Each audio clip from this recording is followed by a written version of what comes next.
മനുഷ്യൻ പുറമേ ഉള്ളതിനെ നോക്കി വിധിക്കുമ്പോൾ നമ്മുടെ ഹൃദയത്തെ അറിയുന്ന, നമ്മുടെ ജീവിതത്തെ അറിയുന്ന ഒരു കർത്താവുണ്ട്.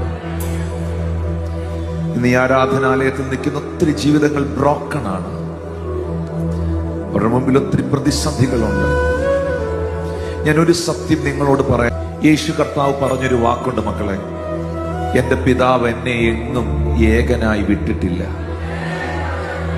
ബൈബിളിലെ വാക്യമാണ്, യേശു പറഞ്ഞതാണ്. എന്റെ പിതാവ് എന്നെ എങ്ങും ഏകനായി അയച്ചിട്ടില്ല.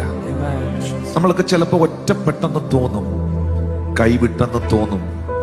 പക്ഷെ നിങ്ങൾ ആരും ഒറ്റയ്ക്കല്ല, നിങ്ങൾ ആരും ഏകരല്ല. പക്ഷെ ഭയങ്കര ലോൺലെസ് ആ ഞാൻ അനുഭവിക്കുന്നേ, ഭയങ്കര ഏകാന്തത ഞാൻ അനുഭവിക്കുകയാണ്. പക്ഷെ മക്കളെ, ആ ഏകാന്തതയിൽ, ആ ഒറ്റപ്പെടലിൽ ഒരു റിലേഷനും നിങ്ങൾക്ക്